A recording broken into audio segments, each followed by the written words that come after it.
আশুরার দিন কত নানান কথা। আশুরার দিন বিবাহ শাদী করা যাবে না, আশুরার দিন খালি পায়ে হাঁটতে হবে, খালি বিছানায় ঘুমাইতে হবে, সাবান দিয়ে গোসল করা যাবে না। আশুরার দিন হাই হুসাইন করে মাতম করা লাগবে। আশুরার দিন তাজিয়া বের করতে হবে, নিজেকে রক্তাক্ত করতে হবে। এই কুসংস্কারগুলো আছে আমাদের সমাজে। এখন আপনাদের কাছে প্রশ্ন, এগুলো কোরআন হাদিসে আছে কিনা আমি আপনি কি একটু যাচাই করেছি? মুসলমান ভাইরা আমার, আশুরা মানে হলো 10। আল্লাহ রাব্বুল আলামিন যখন এই পৃথিবীকে সৃষ্টি করেছেন তখন তিনি দিন এবং রাতকে নির্ধারণ করার জন্য 12টা মাসকে তিনি নির্ধারণ করেছেন। এই 12 মাসের মধ্যে মিনহা আরবাতুন হুরুম, 4টা মাসকে আল্লাহ রাব্বুল আলামিন সম্মানিত করেছেন।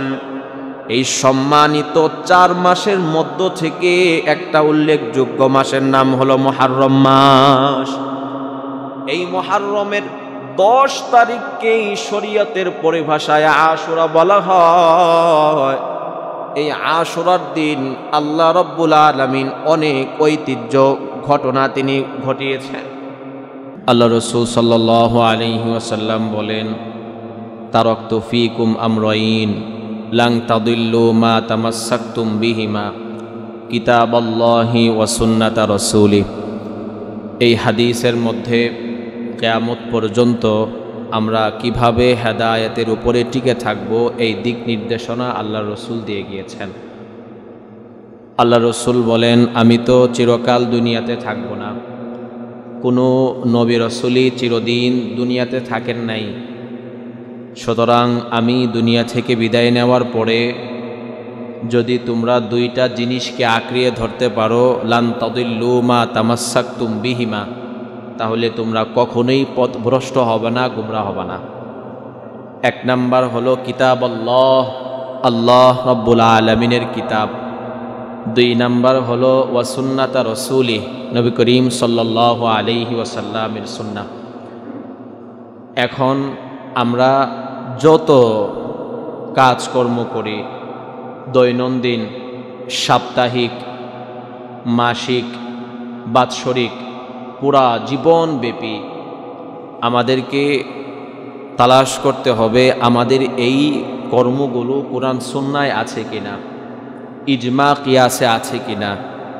যদি কোরআন সুন্নায় না থাকে, ইজমা কিয়াসেও না থাকে, তাহলে অবশ্যই ওই কাজগুলো বর্জনীয়। আমাদের মারামারি ইখতিলাফের তো দরকার নাই, আল্লাহর রসুল তো আমাদের কাছে গাইডলাইন দিয়ে গিয়েছে। আবু দাউদ শরীফের মধ্যে হাদিস আসছে, আল্লাহ রসুল সাল্লাল্লাহু আলাইহি ওয়াসাল্লাম একদিন নামাজ পড়িয়ে সাহাবায়ে কেরামদের দিকে মুখ করে বসলেন এবং গুরুত্বপূর্ণ কিছু নসিহত করলেন। যেই নসিহতগুলো শুনে সাহাবায়ে কেরামদের চোখ থেকে পানি পড়তে আরম্ভ করে দিল। এক সাহাবী ডাক দিয়ে বলতেছেন, ইয়া রাসূলুল্লাহ, আপনি যে গুরুত্বপূর্ণ নসিহতগুলো করতেছেন, মনে হচ্ছে এই নসিহতের মাধ্যমে আপনি আমাদের থেকে বিদায় নেবেন। সুতরাং আপনি আমাদেরকে আরও কিছু নসিহত করেন। তখন আল্লাহ রসুল সাল্লাল্লাহু আলাইহি ওয়াসাল্লাম বললেন, উসীকুম বিতাকওয়াল্লাহ। 1 নাম্বার, আমি রসুল তোমাদেরকে নসিহত করতেছি, তোমাদের অন্তরে আল্লাহ রাব্বুল আলামিনের ভয় ঢোকাও। আল্লাহ রাব্বুল আলামিনকে ভয় করার মতো ভয় করো। 2 নাম্বার, আল্লাহ রসুল বললেন ইমামের আনুগত্য করো। 3 নাম্বার, আল্লাহ রসুল বললেন আমি যখন দুনিয়া থেকে বিদায় নিব তখন তোমাদের মাঝে যারা থাকবে তাদের মধ্যে অনেক ইখতিলাফ দেখা দিবে, মতানৈক্য দেখা দিবে। তখন যদি তোমরা হেদায়েতের উপরে টিকে থাকতে চাও তাহলে আমি রসুলের সুন্নাহ এবং আমার খুলাফায়ে রাশিদিনদের সুন্নাতকে মজবুতের সাথে আঁকড়ে ধরো, দাঁত দিয়ে কামড়ে ধরো। হাদিসের মধ্যে এইভাবে আসছে, আমার এবং আমার খুলাফায়ে রাশিদিনদের সুন্নতকে দাঁত দিয়ে মজবুতির সাথে আঁকড়ে কামড়ে ধরো। মুসলমান ভাইরা আমার, এরপরে আল্লাহর রসুল বললেন কুল্লু বিদআতিন দালালা, আয় আমার সাহাবীরা শুনো, প্রত্যেকটা বেদাত হলো পথভ্রষ্টতা। ওয়াকুল্লু দালালাতিন ফিন্নার, আর যারাই এই বেদাতি কাজকর্মগুলো করবে তাদের ঠিকানা হলো জাহান্নাম। বেদাত শব্দের অর্থ হলো নতুন সূচনা। একটা কাজ আমি করলাম, যেই কাজটা কুরআন সুন্নায় নাই, ইজমা কিয়াসের মধ্যেও নাই, এমন একটা কাজ করে যদি আমি সমাজের মধ্যে চালায়া দেই আর বলি এই কাজটা কুরআন সুন্নায় আছে, অথচ আদৌ এই কাজটা কুরআন সুন্নায় নাই, শরীয়তের পরিভাষায় এটাকে বেদাত বলা হয়। মুসলমান ভাইরা আমার, মানুষ দলে দলে মাজারে যায়, মাজারে গিয়ে ফুল দেয়, টাকা দেয়। অনেক কপাল পুরা মুসলমান এমনও তো আছে যারা মাজারের মধ্যে গিয়ে সেজদা পর্যন্ত করে। বহুবার মাজারে গেলাম, মাজারের মধ্যে অনেক টাকা পয়সা দিলাম, এই যে মাজারে যাইতেছি এই কাজগুলো কুরআন সুন্নায় আছে কিনা এই বিষয়কে আমি একটু খবর নিয়েছি। আমি যদি না জানি তাহলে আমার তো উচিত ছিল একজন হক্কানি আলেমের কাছে গিয়ে শরণাপন্ন হওয়া, হযরত এই কাজগুলো কুরআন সুন্নায় আছে কিনা আমাকে একটু বলেন। এই বিষয়গুলো কেন আমাদের অন্তরে আসে না, এটা বহুতই আফসোসের বিষয়। এই যে মুহররম মাস আসলো, এই মুহররমের 10 তারিখ আশুরার দিন কত কুসংস্কার আমাদের সমাজে। আশুরার দিন কত নানান কথা। আশুরার দিন বিবাহ শাদী করা যাবে না, আশুরার দিন খালি পায়ে হাঁটতে হবে, খালি বিছানায় ঘুমাইতে হবে, সাবান দিয়ে গোসল করা যাবে না। আশুরার দিন হাই হুসাইন করে মাতম করা লাগবে। আশুরার দিন তাজিয়া বের করতে হবে, নিজেকে রক্তাক্ত করতে হবে। এই কুসংস্কারগুলো আছে আমাদের সমাজে। এখন আপনাদের কাছে প্রশ্ন, এগুলো কুরআন হাদিসে আছে কিনা আমি আপনাকে একটু যাচাই করেছি। মুসলমান ভাইরা আমার, আশুরা মানে হলো 10। আল্লাহ রাব্বুল আলামিন যখন এই পৃথিবীকে সৃষ্টি করেছেন তখন তিনি দিন এবং রাতকে নির্ধারণ করার জন্য 12টা মাসকে তিনি নির্ধারণ করেছেন। এই 12 মাসের মধ্যে মিনহা আরবাতুন হুরুম, 4টা মাসকে আল্লাহ রাব্বুল আলামিন সম্মানিত করেছেন। এই সম্মানিত 4 মাসের মধ্য থেকে একটা উল্লেখযোগ্য মাসের নাম হলো মুহররম মাস। এই মুহররমের 10 তারিখকেই শরীয়তের পরিভাষায় আশুরা বলা হয়। এই আশুরার দিন আল্লাহ রাব্বুল আলামিন অনেক ঐতিহ্য ঘটনা তিনি ঘটিয়েছেন। এই আশুরার মর্যাদা হযরতে হুসাইন রাদিয়াল্লাহু তাআলা আনহু তিনি কেবলমাত্র কারবালার ময়দানে শাহাদাত বরণ করার কারণে নয়, বরং হযরত হুসাইনের জন্মের আগ থেকেই এই আশুরার দিন মর্যাদা সম্পন্ন। বুখারী শরীফের মধ্যে হাদিস আসছে, আল্লাহর রাসূল সাল্লাল্লাহু আলাইহি ওয়াসাল্লাম তিনি যখন হিজরত করে মক্কা থেকে মদিনায় চলে গেলেন, মদিনায় যাওয়ার পর সেখানে গিয়ে দেখেন ইহুদিরা এই আশুরার দিন রোজা রাখে। আল্লাহর রাসূল জিজ্ঞাসা করলেন, কোন কারণে তোমরা রোজা রাখো? ইহুদিরা বলল, হুয়া ইয়াউমুন আযীম নাজ্জাল্লাহু বিমূসা ওয়া কওমাহু। এই আশুরার দিন একটা অত্যন্ত গুরুত্বপূর্ণ একটা দিন। এই আশুরার দিনেই আল্লাহ রাব্বুল আলামিন পয়গম্বর মূসা এবং তার জাতিকে ফেরাউনের হাত থেকে রেহাই দিয়েছিলেন। ওয়াগরাকা ফিরআউনা ওয়া কওমাহু, এবং ফেরাউন তার জাতিকে লোহিত সাগরের মধ্যে আশুরার দিনেই নিমজ্জিত আল্লাহ রাব্বুল আলামিন করেছিলেন। এই জন্য আমাদের নবী পয়গম্বর মূসা আলাইহিস সালাতু ওয়াস সালাম এই আশুরার দিন শুকরিয়া স্বরূপ রোজা রেখেছেন। ওনাকে অনুসরণ করে আমরাও আশুরার দিন রোজা রাখি। আল্লাহর রাসূল বললেন, নাহনু আহাক্কু বিমূসা আউলা মিনকুম। আয় শুনো, পয়গম্বর মূসাকে অনুসরণ করা এটার হকদার তো আমি বেশি। এই জন্য আল্লাহর রাসূল এই আশুরার দিন রোজা রাখতেন। বিভিন্ন বর্ণনায় আসছে আল্লাহ রাব্বুল আলামিন হযরত আদম আলাইহিস সালাতু ওয়াস সালামের দোয়া এই আশুরার দিন কবুল করেছিলেন। হযরত ইব্রাহিম আলাইহিস সালাতু ওয়াস সালামের জন্য আগুনকে আল্লাহ রাব্বুল আলামিন এই আশুরার দিন ঠান্ডা করে দিয়েছিলেন। অর্থাৎ হযরত হুসাইন রাদিয়াল্লাহু তাআলা আনহুর জন্মের আগ থেকেই এই আশুরার দিন মর্যাদা সম্পন্ন। আর হযরত হুসাইন আশুরার দিন কারবালার প্রান্তরে শহীদ হওয়ার কারণে এর তাৎপর্য আরো বেড়ে গিয়েছে। মুসলমান ভাইরা আমার, মুসলিম শরীফের মধ্যে হাদিস আসছে আল্লাহর রাসূল সাল্লাল্লাহু আলাইহি ওয়াসাল্লাম বলেন, আফজালুস সালাহ বাদাল মাফরুদাহ সালাতুন ফি জাওফিল লাইল। আল্লাহ রাব্বুল আলামিনের কাছে ফরজ নামাজের পরে সবচাইতে পছন্দনীয় নামাজ হলো তাহাজ্জুদের নামাজ। ওয়া আফজালুস সিয়াম বাদা শাহরু রমাদান শাহরুল্লাহিল মুহাররম। আল্লাহ রাব্বুল আলামিনের কাছে রমজান মাসের রোজার পরে সবচাইতে পছন্দনীয় রোজা হলো এই মুহররম মাসের রোজা। মুসলিম শরীফের মধ্যে হাদিস আসছে হযরতে হাফসা রাদিয়াল্লাহু তাআলা আনহু থেকে হাদিস বর্ণিত। তিনি বলেন, আরবাউন, চারটা কাজ এমন ছিল যেই চারটা আমল আল্লাহর রাসূল সাল্লাল্লাহু আলাইহি ওয়াসাল্লাম কখনো ছাড়তেন না। এক নাম্বার হলো সিয়ামু ইয়াউমি আশুরা, আশুরার দিনের রোজা। দুই নাম্বার হলো ওয়া আশারাত, জিলহজ মাসের প্রথম দশকের রোজা।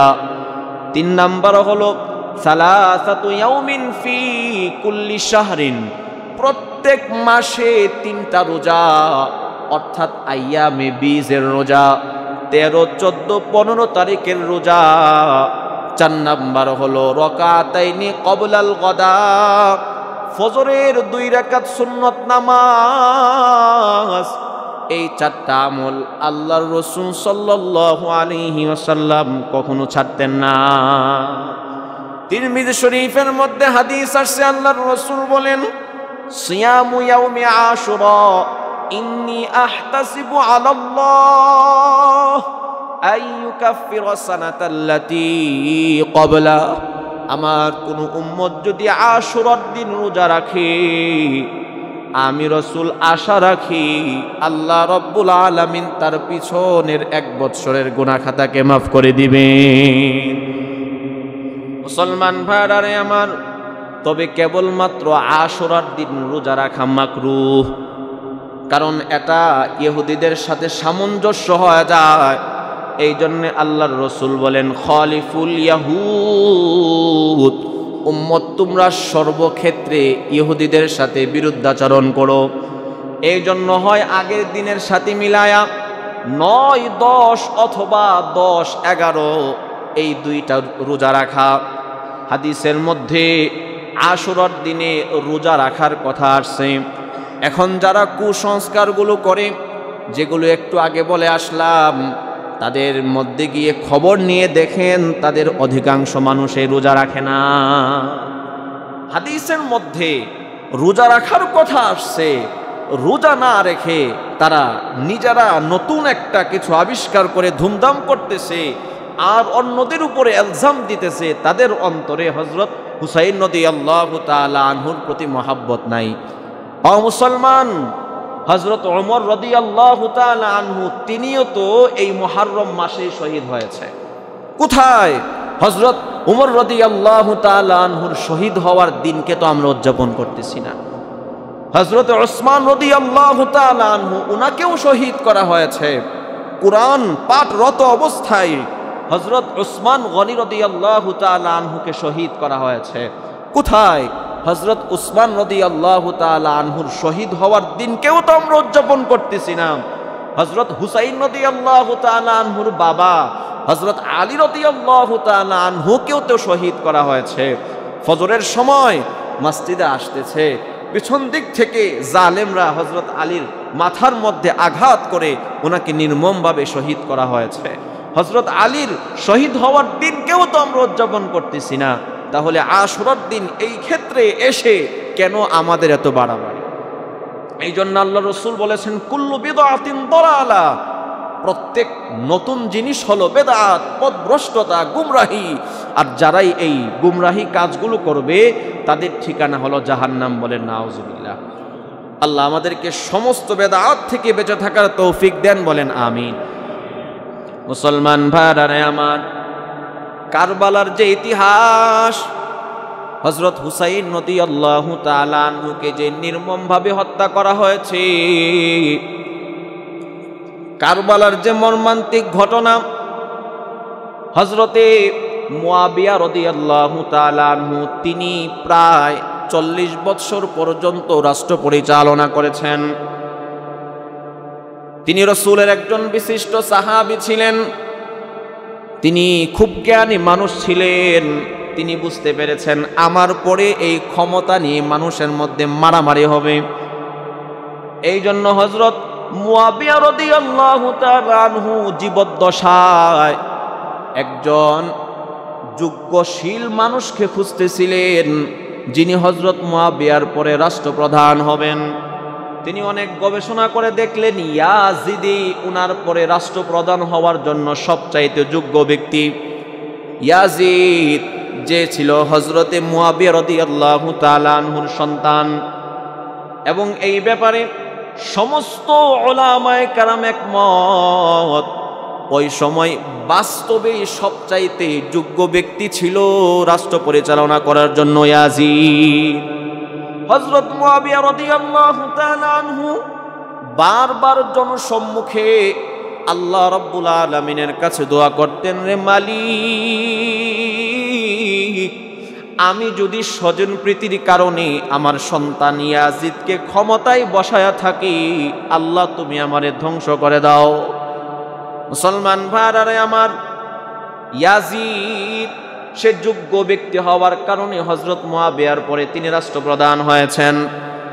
এখন রাষ্ট্রপ্রধান হওয়ার পরে সে চিন্তা করলো যে কোনো ভাবেই হোক আমার ক্ষমতা আমারে ধরে রাখতে হবে। এই জন্য সে স্বৈরাচার হয়ে গিয়েছে। এই খবর তো আর হযরতে মুয়াবিয়া রাদিয়াল্লাহু তাআলা আনহু জানতেন না। ইয়াজিদ সে তার ক্ষমতাকে ধরে রাখার জন্য মানুষ থেকে জোরপূর্বক বায়াত গ্রহণ করতে আরম্ভ করে দিল। ওই সময় মদিনার যেই সমস্ত বিশিষ্ট সাহাবায়ে কেরামরা ছিলেন, তারা ইয়াজিদের হাতে বায়াত গ্রহণ করতে অস্বীকার করল। তাদের মধ্য থেকে হযরতে হুসাইন রাদিয়াল্লাহু তাআলা আনহু তিনি ছিলেন অন্যতম। তারা বললেন, ইয়াজিদ সে তো জালেম, জালেমের হাতে আমরা কখনো বায়াত গ্রহণ করতে পারি না। ইয়াজিদ তখন মদিনার গভর্নরের কাছে চিঠি লিখে পাঠাইলেন, কেন মদিনার বিশিষ্ট সাহাবায়ে কেরামরা আমার কাছে বায়াত হইতেছে না, তাদেরকে জিজ্ঞাসা করো। যখন তাদেরকে ডেকে এনে জিজ্ঞাসা করা হলো, হযরত হুসাইন রাদিয়াল্লাহু তাআলা আনহু বললেন, আমি পরামর্শ করে এরপরে জানাবো। এই কথা বলে তিনি মদিনা থেকে মক্কায় চলে আসছেন। মক্কায় আসার পরে কুফা নগরী থেকে হাজার হাজার চিঠি হযরত হুসাইন রাদিয়াল্লাহু তাআলা আনহুর কাছে আসতে লাগলো, আপনি কুফাতে চলে আসেন, ইয়াজিদের জুলুম আমরা আর সহ্য করতে পারতেছি না, আমরা সকলেই আপনার হাতে বায়াত গ্রহণ করব। হাজার হাজার চিঠি। এক পর্যায়ে বাধ্য হয়ে হযরতে হুসাইন রাদিয়াল্লাহু তাআলা আনহু মক্কার বিশিষ্ট সাহাবায়ে কেরামদের সাথে পরামর্শ করলেন কি করা যায়। মোটামুটি সমস্ত সাহাবায়ে কেরামরাই বললেন, আপনি কুফাবাসীদের কথা শুনবেন না, তারা গাদ্দার, তারা আপনার বাবার সাথেও গাদ্দারি করেছে। কিন্তু কুফাবাসীদের হাজার হাজার চিঠি তাদের এত অনুরোধ, তাদের দেখা সাক্ষাৎ, এক পর্যায়ে হযরত হুসাইন রাদিয়াল্লাহু তাআলা আনহু তিনি বাধ্য হয়ে কুফার দিকে রওনা হওয়ার জন্য তিনি বাধ্য হলেন। তিনি কুফায় আসার আগে কুফার পরিবেশ পরিস্থিতি যাচাই করার জন্য ওনার চাচাতো ভাই হযরত মুসলিম ইবনে আকিককে কুফার মধ্যে পাঠিয়ে দিলেন। মুসলিম ইবনে আকিক কুফার মধ্যে আসার পরে মাত্র কয়েকদিনের ভিতরে 40,000 কুফাবাসী হযরতে হুসাইন রাদিয়াল্লাহু তাআলা আনহুর কাছে বায়াত গ্রহণ করেছেন। মাধ্যম ছিলেন মুসলিম ইবনে আকিক। তখন হযরত হুসাইন রাদিয়াল্লাহু তাআলা আনহুর কাছে মুসলিম ইবনে আকিক চিঠি লিখলেন, আপনি কুফায় চলে আসেন, কুফার অবস্থা বড় ভালো, তারা সকলেই আপনারে চাইতেছে।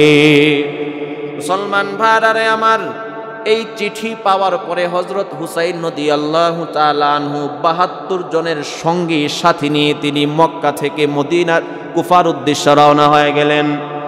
ওই সময় কুফার গভর্নর ছিলেন রাসূলের সাহাবী হযরত নোমান ইবনে বাশির রাদিয়াল্লাহু তাআলা আনহু। এই যে কুফা নগরীতে এত কিছু হয়ে যাইতেছে, হযরত নোমান ইবনে বাশির রাদিয়াল্লাহু তাআলা আনহু কোনো কথা বলেন না, চুপচাপ আছেন। এই খবর যখন ইয়াজিদের কাছে গেল, ইয়াজিদ সাথে সাথে নোমান ইবনে বাশিরকে কুফা নগরীর গভর্নরের পদ থেকে হটায়া উবাইদুল্লাহ ইবনে জিয়াদকে কুফা নগরীর গভর্নর বানায়া দিল। উবাইদুল্লাহ সে ছিল একজন জালেম। সে গভর্নরের পদে বসার পরে ঘোষণা দিল, যারাই মুসলিম ইবনে আকিকের কাছে বায়াত হয়েছ, তোমরা যদি ইয়াজিদের কাছে বায়াত গ্রহণ না করো তাহলে তোমাদের সকলকে হত্যা করা হবে, এবং যিনি মুসলিম ইবনে আকিককে থাকার জন্য জায়গা দিবেন তাকেও হত্যা করা হবে। এই ঘোষণা দেওয়ার পরে অল্প কিছু দিনের ভিতরে সমস্ত কুফাবাসীরা আবার ইয়াজিদের হাতে বায়াত গ্রহণ করে ফেলল। মুহূর্তের ভিতরে কুফার অবস্থা পরিবর্তন হয়ে গিয়েছে। হযরত মুসলিম ইবনে আকিককে জালেমরা অত্যন্ত নির্মমভাবে হত্যা করেছে। কুফা নগরীর অবস্থা যে পরিবর্তন হয়ে গিয়েছে এটা তো আর হযরত হুসাইন রাদিয়াল্লাহু তাআলা আনহু জানে না। তিনি তো তার সঙ্গী সাথী নিয়ে মক্কা থেকে কুফার দিকে রওনা হয়ে গিয়েছেন। এইদিকে জালেম উবাইদুল্লাহ সে হুর ইবনে ইয়াজিদের নেতৃত্বে 1000 সৈন্যবাহিনী পাঠায় দিল, যাও হুসাইন যেন কোনোভাবেই কুফা নগরীতে প্রবেশ করতে না পারে। হুর ইবনে ইয়াজিদের সাথে যখন রাসূলের নাতি হযরতে হুসাইন রাদিয়াল্লাহু তাআলা আনহুর সাক্ষাৎ হলো, হুর ইবনে ইয়াজিদ বললেন, দেখেন আমরা আপনাকে অন্তর থেকে শ্রদ্ধা করি, ভালোবাসি, কিন্তু আমরা আদেশপ্রাপ্ত, কোনোভাবে যেন আপনাকে কুফা নগরীতে ঢুকতে না দেই। হুর ইবনে ইয়াজিদ হযরত হুসাইন রাদিয়াল্লাহু তাআলা আনহুর সাথে অত্যন্ত নম্র ভাষায় আচরণ করেছেন। নামাজের সময় হয়েছে, তারা সকলেই মিলে হযরত হুসাইন রাদিয়াল্লাহু তাআলা আনহুকে নামাজের ইমামতির মুসল্লায় দাঁড় করায়া তারা মুক্তাদি হয়ে নামাজ আদায় করেছে। মুসলমান ভাইরা আমার, এই খবর যখন উবাইদুল্লাহর কাছে গেল, সে আরেকজনকে সেনাপ্রধান বানায়া আরো 4,000 সৈন্যবাহিনী পাঠায় দিল। এই বলে, যাও গিয়ে দেখো হুসাইন এবং তার সঙ্গে সাথীরা ফুরাত নদীর পারে অবস্থান করতেছে, তোমরা গিয়ে তাদেরকে ঘেরাও করে ফেলবা, তাদের তাঁবুগুলোকেও ঘেরাও করে ফেলবা, এবং তারা যেন ফুরাত নদী থেকে পানি আনতে না পারে এই ব্যবস্থাও করে দিবা। 4,000 সৈন্যবাহিনী এসে তাঁবুগুলোকে ঘেরাও করে ফেলল, পানি আনার সমস্ত রাস্তাগুলোকে বন্ধ করে দিল। যুদ্ধের দামামা বাজতেছে। হযরতে হুসাইন রাদিয়াল্লাহু তাআলা আনহু কয়েকবার বক্তব্য দিলেন, দেখো আমি তো তোমাদের সাথে এখানে যুদ্ধ করার জন্য আসি নাই, তোমরাই তো আমাকে কুফা নগরীতে আসার জন্য হাজার হাজার চিঠি পাঠিয়েছো। এখন যদি কুফা নগরীর অবস্থা পরিবর্তন হয়ে যায় তাহলে আমাকে সুযোগ দাও, আমি আবার মদিনায় চলে যাব। হযরত হুসাইন রাদিয়াল্লাহু তাআলা আনহু ওই সময় 3টা প্রস্তাব দিয়েছিলেন। 1 নাম্বার, হয় আমাকে কুফা নগরীতে ঢুকতে দাও, না হয় আমাকে মদিনায় চলে যাওয়ার সুযোগ দাও। 2 নাম্বার, যদি এটাও না পারো তাহলে আমাকে সরাসরি ইয়াজিদের সাথে কথা বলার জন্য সুযোগ করে দাও। 3 নাম্বার, যদি এটাও সম্ভব না হয় তাহলে আমাকে সুযোগ দাও, আমি অন্য কোনো মুসলিম রাষ্ট্রে চলে যাব। এই 3টা প্রস্তাব যখন চিঠির মাধ্যমে উবাইদুল্লাহর কাছে পাঠানো হলো, সে বলল একটা প্রস্তাবও মানা যাবে না। সৈন্যবাহিনীকে বলে পাঠায় দিল, যাও হুসাইনকে গিয়ে জানা দাও, হয় তিনি আমার কাছে বন্দী হয়ে আসবে, না হয় ইয়াজিদের কাছে বায়াত গ্রহণ করবে। হযরত হুসাইন রাদিয়াল্লাহু তাআলা আনহু বললেন, কাপুরুষের মতো বন্দী হয়ে উবাইদুল্লাহর কাছে যাওয়া তো সম্ভব না, এবং জালেম ইয়াজিদের হাতেও তো বায়াত গ্রহণ করা সম্ভব না। তিনিও 2টা প্রস্তাব মানলেন না।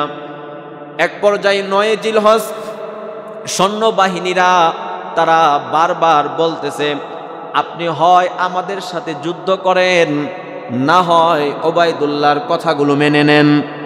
9 জিলহজ যখন এই কথাগুলো, 9 মুহররম যখন এই কথাগুলো বলল, হযরত হুসাইন রাদিয়াল্লাহু তাআলা আনহু তিনি বললেন, আমাকে আর একটা দিন সময় দাও। তিনি গিয়ে তার সাথী সঙ্গীদেরকে বললেন, দেখো শত্রুদের টার্গেট হইলাম আমি, সুতরাং তোমরা আমার জন্য জীবন দেওয়ার দরকার নাই, তোমরা মদিনায় চলে যাও। তখন সঙ্গী সাথীরা বলল, ওয়াল্লাহি আল্লাহর কসম, আপনাকে জালেমদের হাতে রেখে আমরা একা জীবন নিয়ে মদিনায় চলে যাব, এটা কশিনকালেও সম্ভব না। হয় একসাথে বাঁচবো, না হয় মরলে একসাথে মরবো। কাপুরুষদের কাছে, জালেমদের কাছে মাথা নত করব না। ও মুসলমান, এবার 10ই মুহররম সকালবেলায় কারবালার প্রান্তরে নবী পরিবারের 72 জন সদস্য যুদ্ধ করার জন্য বের হয়ে গেলেন। শত্রুপক্ষ হাজার হাজার। হযরত হুসাইন রাদিয়াল্লাহু তাআলা আনহু তিনি সর্বশেষ একটা ভাষণ দিলেন, এই তোমরা তাকায় দেখো আমার শরীরে কার রক্ত বইতেছে। তোমাদের সাথে তো আমার কোনো দুশমনী নাই, তোমাদের সাথে তো আমার কোনো শত্রুতা নাই, কেন আজকে তোমরা আমাকে হত্যা করার জন্য মরিয়া হয়ে পড়েছ? হৃদয় বিদারক ভাষণ শুনে সমস্ত সৈন্যবাহিনীর অন্তরটা বিগলিত হইতে লাগলো। ওই দিকে জালেম উবাইদুল্লাহ সে ঘোষণা দিল যে হুসাইন রাদিয়াল্লাহু তাআলা আনহুর মাথাটারে কেটে আমার কাছে আনতে পারবে তাকে এমন এমন পুরস্কার দেওয়া হবে। সীমার দ্বারা ডাক দিয়ে বলতেছেন, বাদশাহ নামদার, আমি পারবো, রাসূলের নাতি হযরত হুসাইন রাদিয়াল্লাহু তাআলা আনহুর মাথাটা কেটে আপনার পায়ের কাছে এনে ফেলতে। এই জালেম সীমার সে তার সৈন্যবাহিনী নিয়ে কারবালার প্রান্তরে চলে গেলেন। গিয়ে দেখেন হযরত হুসাইনের বক্তব্য শুনে সৈন্যবাহিনীর অন্তরগুলো নরম হয়ে যাইতেছে। এই সীমার সর্বপ্রথম তীর নিক্ষেপ করলো, মুসলমান যুদ্ধ শুরু হয়ে গিয়েছে। নবী পরিবারের সদস্য মাত্র 72 জন। হাজার হাজার শত্রু বাহিনীর সাথে তারা যুদ্ধ করতেছে, কেউ নবী পরিবারের কোনো ক্ষতি করতে পারতেছে না। যে সামনে আসতেছে সেই কচু কাটা হয়ে যাইতেছে। জালেম সীমার দেখে অবস্থা বড় ভালো না। সে ঘোষণা দিল, সমস্ত তাঁবুগুলোর মধ্যে আগুন লাগায়া দাও এবং চতুর্দিক থেকে একত্রে তাদের উপরে হামলা করো। যখন হাজার হাজার শত্রু বাহিনী একত্রে এই 72 জন নবী পরিবারের উপরে আঘাত করলো, দেখা গেল একে একে সমস্ত নবী পরিবারের সদস্যরা ইন্তেকাল করেছেন, শাহাদাতের পেয়ালা পান করেছেন। হযরতে হুসাইন রাদিয়াল্লাহু তাআলা আনহু, ওনার ছোট্ট সন্তান ছিল আব্দুল্লাহ। এই আব্দুল্লাহকে কোলে নিয়ে তিনি ফুরাত নদীর পাড়ে যাইতেছিলেন একটু পানি পান করার জন্য। এমন সময় জালেম সীমারের পক্ষ থেকে একটা তীর এসে আব্দুল্লাহর কণ্ঠ নালীর মধ্যে লাগলো। সাথে সাথে হুসাইনের কোলে ওনার সন্তানটা শাহাদাত বরণ করেছেন। ওই সীমার সে দূর থেকে তীর নিক্ষেপ করে এক পর্যায়ে হযরত হুসাইন রাদিয়াল্লাহু তাআলা আনহুকেও শহীদ করে দিলেন।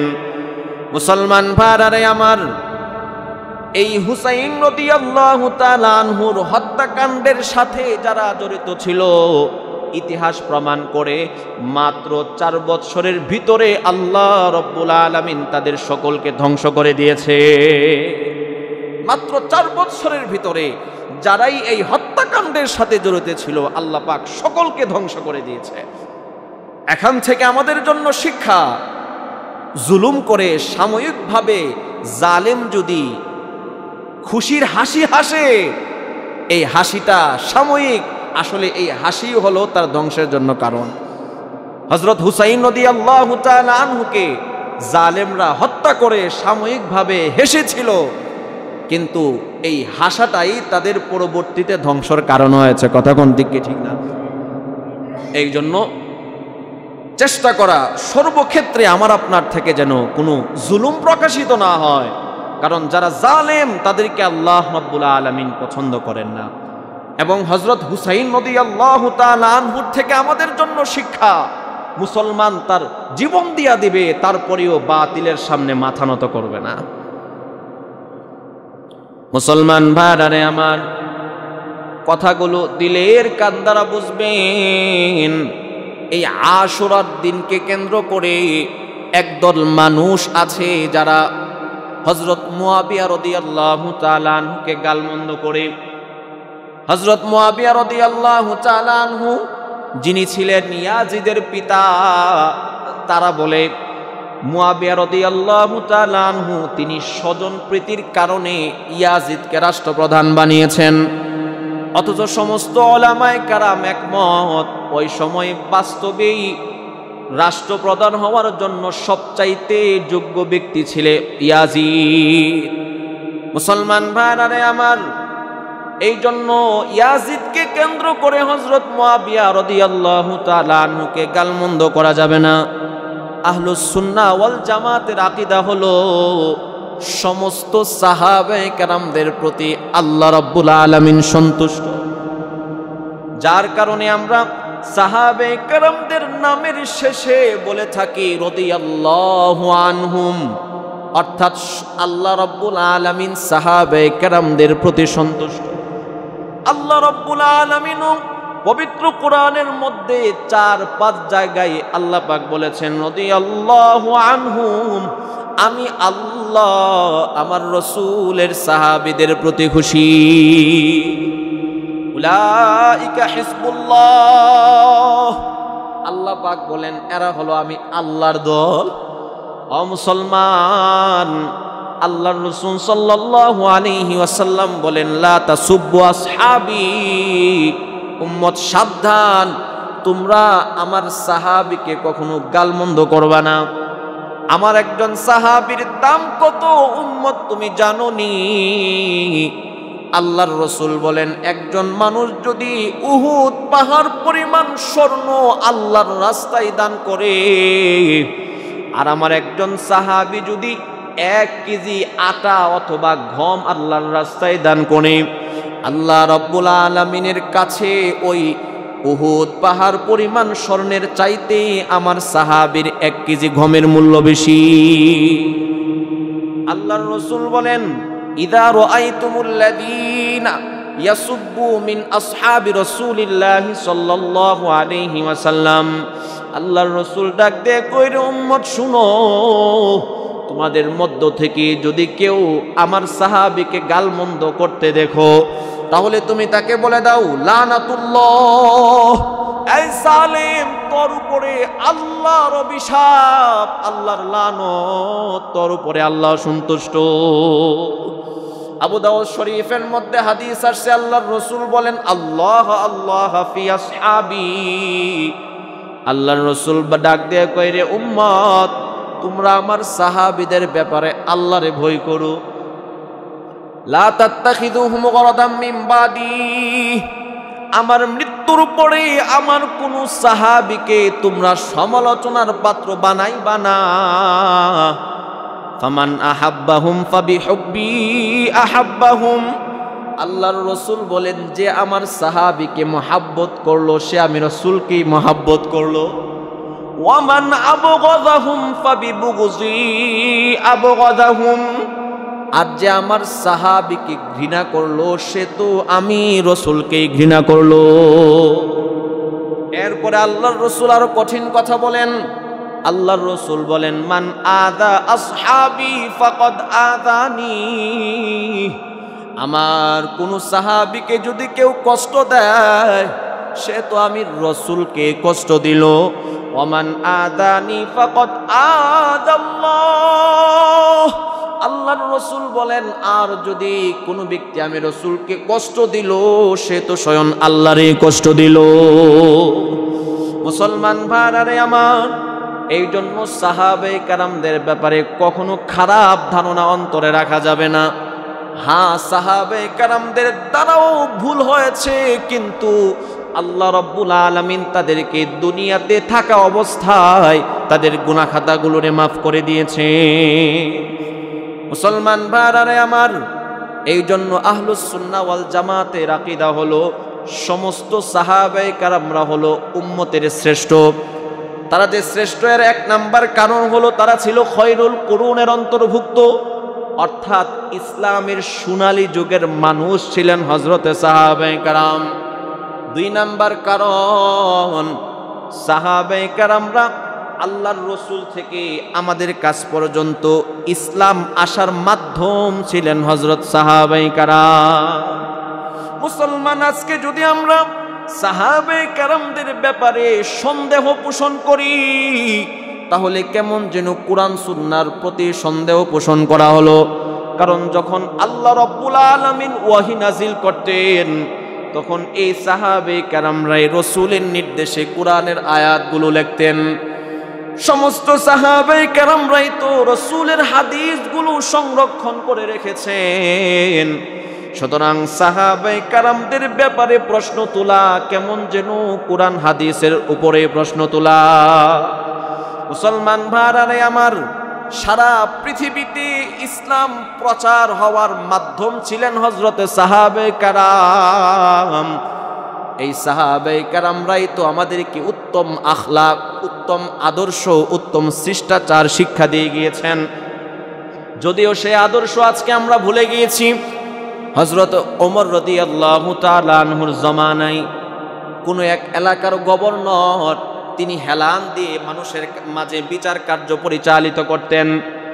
এই খবর যখন হযরত ওমরের কাছে আসলো, হযরত ওমর রাদিয়াল্লাহু তাআলা আনহু রাগান্বিত হয়ে চিঠি লিখলেন। হযরত ওমর বললেন, শুনলাম তুমি নাকি মানুষের মাঝে হেলান দিয়ে বিচার কার্য পরিচালিত করো।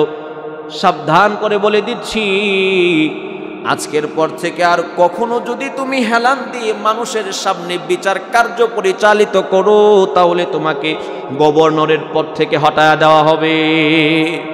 মুসলমান ভাইরা আমার, হেলান দিয়ে বসাটা তো একটা স্বাভাবিক বিষয়, কিন্তু এতটুকু সাহাবে কারামরা সহ্য করে নাই। হেলান দিয়ে যখন মানুষের মাঝে বিচার কার্য পরিচালিত করবে তখন অন্তরের মধ্যে অহংকারী ভাব চলে আসতে পারে। এই জন্য হযরত ওমর কঠিনভাবে ওই গভর্নরকে নিষেধ করেছেন। হযরত ওমর রাদিয়াল্লাহু তাআলা আনহু তিনি একদিন মানুষদের মাঝে সরকারি আটা বিতরণ করতেছেন। এমন সময় কিছু মানুষ বলে উঠল, হযরত ওমর তিনি আমাদের প্রতি অনেক অনুগ্রহ করেছেন, অনেক দয়া করেছেন। এই কথা যখন হযরত ওমরের কানের মধ্যে আসলো সাথে সাথে তিনি রাগান্বিত হয়ে গেলেন। ধমক দিয়ে বললেন, কি আশ্চর্য বিষয়, আমি কখন তোমাদের প্রতি অনুগ্রহ করলাম? আমি কখন তোমাদের প্রতি দয়া করলাম? আমি তো তোমাদের সম্পদ তোমাদের মাঝে বন্টন করে দিতেছি। এখানে ধন্যবাদ দেওয়ার কি আছে? এইভাবে সাহাবে কারামরা আমাদেরকে উত্তম শিষ্টাচার, উত্তম আখলাক, উত্তম আদর্শ শিক্ষা দিয়ে গিয়েছেন। ইমাম তহাবী রাহমাতুল্লাহি আলাইহি তিনি বলেন, হুব্বু আসহাবি মিন আসহাবি রাসূলিল্লাহি সাল্লাল্লাহু আলাইহি ওয়াসাল্লাম মিনাদ-দ্বীন। সাহাবায়ে কেরামদেরকে মুহাব্বত করা, সাহাবায়ে কেরামদেরকে ভালোবাসা, এবং যারা সাহাবায়ে কেরামদের প্রতি বিদ্বেষ পোষণ করে তাদের প্রতি বিদ্বেষ রাখা মিনাদ দ্বীন, এটা দ্বীনের একটা অংশ। আর সাহাবায়ে কেরামদের প্রতি অন্তরে ঘৃণা রাখাটা সম্পূর্ণ হারাম। যেই সাহাবায়ে কেরামদের প্রতি আল্লাহ রাব্বুল আলামিন খুশি, যেই সাহাবায়ে কেরামদের প্রতি আল্লাহর রাসূল খুশি, ওই সাহাবীদের প্রতি কেউ খারাপ ধারণা রাখা এটা কখনো জ্ঞানী মানুষের কাজ হতে পারে না। কথা বলেন ঠিক কি ঠিক না? এই জন্য এই কারবালাকে কেন্দ্র করে হযরত মুআবিয়া রাদিয়াল্লাহু তাআলা আনহুকে খারাপ ভাবা যাবে না এবং সমস্ত সাহাবায়ে কেরামদের ব্যাপারে ভালো ধারণা অন্তরে রাখা লাগবে। ও মুসলমান, আজকে আরবি মাস হিসাবে বছরের প্রথম দিনের প্রথম জুমা, বলেন সুবহানাল্লাহ। প্রথম দিনের প্রথম জুমা, আল্লাহ রাব্বুল আলামিন আমাদেরকে নতুন বৎসরে পদার্পণ হওয়ার তৌফিক দিয়েছেন। আল্লাহ রাব্বুল আলামিন আমাদেরকে একটা বৎসর হাদিয়া স্বরূপ দিয়েছেন। মুসলমান, একটু চিন্তা করা দরকার, আমাদের থেকে কিন্তু ৩৬৫টা ঈদ আমার আপনার হায়াতে জিন্দিগি থেকে খসে পড়ে গিয়েছে। একটু হিসাব করা দরকার, আমি দুনিয়ার জন্য কি করেছি আর আখিরাতের জন্য কি করেছি। এই দুনিয়ার ৮০ বৎসর ১০০ বৎসর হায়াতি জিন্দিগি পরকালের তুলনায় তো কিছুই না। আল্লাহ পাক পবিত্র কোরআনের মধ্যে বলেন, মিকদারুহু ৫০ আলফা সানা, কিয়ামতের ময়দানের একদিন হবে দুনিয়ার ৫০,০০০ বছরের সমান। সেই হিসাবে তো ১০০ বৎসর এটা চোখের পলকের ন্যায়। এই সামান্য দুনিয়ার জন্যে আমাদের চেষ্টা কতটুকু, আর আমাদের চিরস্থায়ী জীবনের জন্য আমাদের চেষ্টা কতটুকু। আজকে একটু হিসাব করার দিন, মুহাসাবা করার সময়। ৫ ওয়াক্ত নামাজ, এই যে আজকে আমরা জুমার নামাজ পড়তেছি, আমরা মরণ পর্যন্ত আর নামাজ ছাড়বো না, নিয়ত করতে পারি না ইনশাআল্লাহ? সবাই হাত ওঠান, সবাই হাত ওঠান। আল্লাহ আমাদের সকলের হাতগুলোকে কবুল করেন, বলেন আমিন। মুসলমান, সহজ কথা, নামাজ ছাড়া মুসলমান কল্লা ছাড়া মানুষ। নামাজ ছাড়া মুসলমান মাথা ছাড়া মানুষ। মাথা ছাড়া যেমন একজন মানুষের কোনো দাম নাই, নামাজ ছাড়া একজন মুসলমান তার আল্লাহর আদালতে কোনো দাম নাই। আমি আপনি যদি নামাজের মধ্যে ভেজাল রাখি, পরকালে কিন্তু আমরা কঠিনভাবে ধরা খেয়ে যাব। আর যদি আমরা আমাদের নামাজটাকে সঠিক রাখি, তাহলে কবর, হাসর, মিজান, ফুলসিরাত আল্লাহ রাব্বুল আলামিন সমস্ত ঘাটিগুলোকে সহজে পার করা হওয়ার তৌফিক দান করে। মুসলমান, আপনার ব্যবসার মধ্যে বরকত, মুআল্লাকাতুন বিস-সালাহ, নামাজের সাথে সম্পৃক্ত। আপনার রিজিকের মধ্যে বরকত, নামাজের সাথে সম্পৃক্ত। আপনার স্ত্রী, সন্তান, আপনার ফরমাবরদার হওয়া, আপনার আনুগত্যশীল হওয়া নামাজের সাথে সম্পৃক্ত। এক কথায় দুনিয়া এবং আখিরাত সুন্দর হয়ে যাবে তার, নামাজ সুন্দর হবে যার। আল্লাহ পাক আমাদের সকলকে এই নতুন বৎসর আল্লাহ পাকের হুকুম মোতাবেক, রাসূলের সুন্নাহ মোতাবেক চলার তৌফিক দেন, বলেন আমিন। ওয়া আখির দাওয়ানা আনিল হামদুলিল্লাহি রাব্বিল আলামিন।